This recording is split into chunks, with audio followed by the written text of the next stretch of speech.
ఈ రోజే డౌన్లోడ్ చేయండి. మీ ఫేవరెట్ షోస్ చూడండి. నా కోసం నీ పుట్టింటి వాళ్ళని ఆస్తిపాస్తుల్ని అన్నీ వదిలేసి ఈ పేదవాడింట్లో అడుగుపెట్టిన కాళ్ళివి. మా కోసం ఈ ఇంటి కోసం పిల్లర్లా మారిన కాళ్ళివి. చాలండి, ఆపండి. నేను చెప్పేది నిజమే కదా లక్ష్మి. నువ్వెప్పుడు నా కోసం పిల్లల కోసం ఆలోచించవే తప్ప నీ గురించి నువ్వు ఎప్పుడూ ఆలోచించుకోలేదు.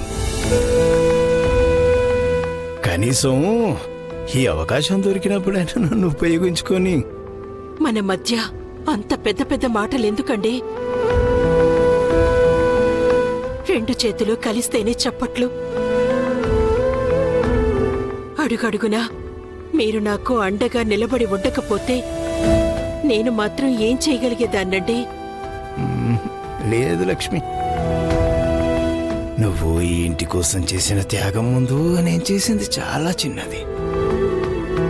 నేను ఈరోజు సమాజంలో తలెత్తుకుని నిలబడ్డాను అంటే అది నీ గొప్పతనమే. నీ వల్ల నేను మంచి భర్తనవ్వగలిగాను. కానీ మంచి తండ్రిని కాలేకపోయాను లక్ష్మి.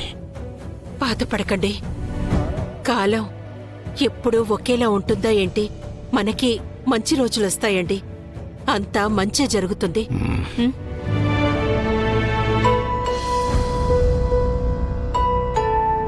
తులసి, కీర్తిని గుడికి తీసుకెళ్లి పూజ చేయించాలన్నావు కదా, అత్తే ఇచ్చిన చీరని కీర్తికి తీసుకెళ్ళివ్వు, రెడీ అవుతుంది. సరే అండి. తను ఒప్పుకుంటుందో లేదో అన్న డౌట్స్ ఏం పెట్టుకోకు. కీర్తి ఖచ్చితంగా వచ్చి తీరుతుంది. నేనంతా సెట్ చేశా.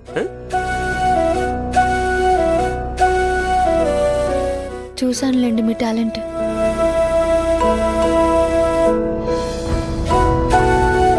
సిద్ధు,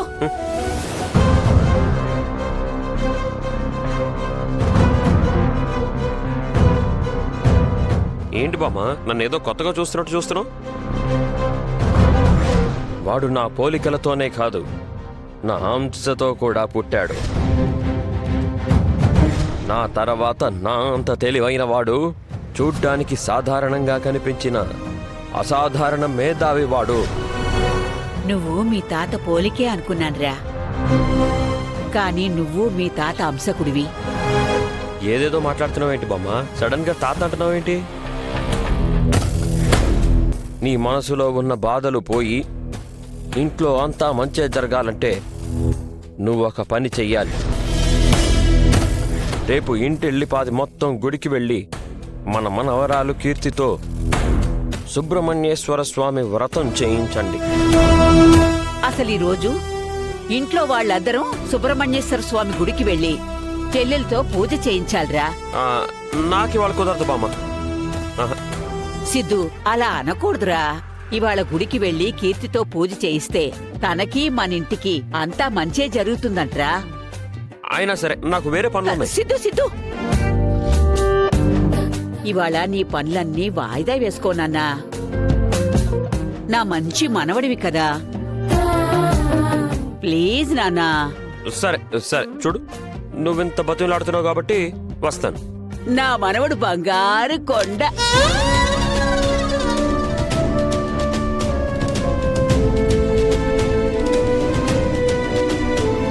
వదినా, ఇవాళ గుళ్ళో సుబ్రహ్మణ్య స్వామికి పూజ చేస్తే నీకు అంతా మంచి జరుగుతుందని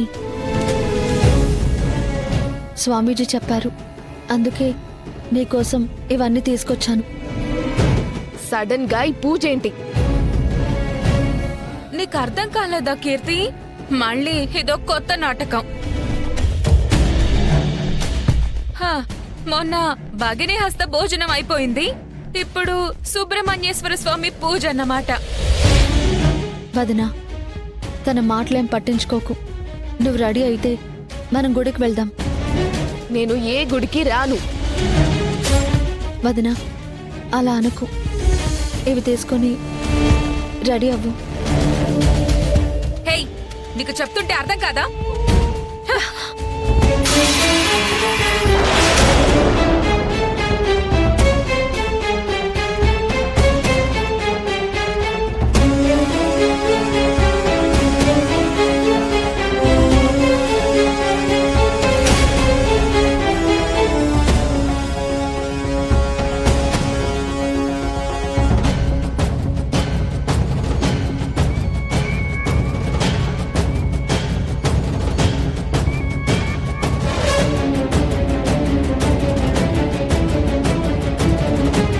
కనిష్క, ఏం నువ్వు చేసిన పని? కీర్తికి గుడికి వెళ్ళటం ఇష్టం లేదంట. అదే చెప్తుంటే అసలు తను వినడం లేదు. కీర్తి, ఇవి తీసుకుని వెళ్ళి రెడీ అవ్వు, టైం అవుతుంది. నేనెక్కడికి రానన్నయ్య, నన్ను వదిలేయండి. ఒరే సిద్ధు, ఏమైందిరా? నువ్వేమో అందరం కలిసి గుడికి వెళ్ళాలని చెప్పావు, కానీ కీర్తి ఏమో నేను రాను, తులసి ఇచ్చిన చీర కట్టుకోను అంటోంది. ఇప్పుడు ఈ చీర కీర్తి తీసుకుంటేనే మన గుడి ప్రోగ్రాం, లేదంటే లేదంతే. బామ్మ కూడా మన పార్టీయే కీర్తి. నేనైనా విసిరి కొట్టాను, అదే బామ్మ అయితే తీసుకెళ్లి పొయ్యిలో పెడుతుంది. ఒరే, ఆ చేరిటి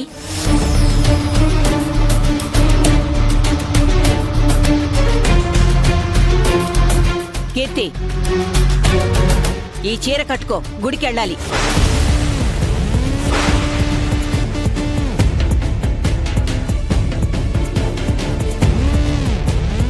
ఏంటి బామ్మ నువ్వు కూడా? గుడికే కదా వెళ్దాం అంటుంది. పైగా రాత్రి నా దేవుడు కల్లోకొచ్చాడు. నీ దేవుడా? అదే, ఆ దేవుడు కల్లోకొచ్చి గుడికెళ్ళి సుబ్రహ్మణ్య స్వామి పూజ చేస్తే మంచి జరుగుతుందని మరీ మరీ చెప్పాడు.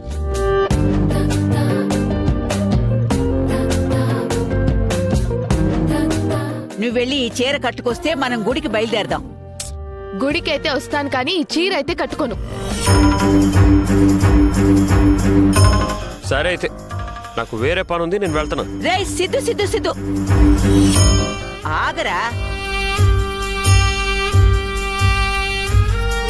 కీర్తి, నువ్వు ఈ చీర కట్టుకోవాల్సిందే. చీర, గాజులు, పసుపు, కుంకుమ ఎవ్వరిచ్చినా కాదనకూడదు. తీసుకుని వెళ్ళి రెడీ అవ్వు.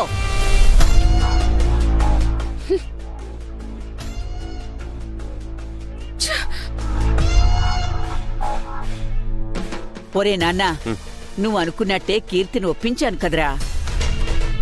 సరే, నువ్వు అన్నట్టే గుడికి వెళ్దాం. నా బంగారం. తులసి, నువ్వు హ్యాపీయే కదా? కానీ ఇప్పుడు గుళ్ళో ఉందే అసలైన టాస్క్ మనకి.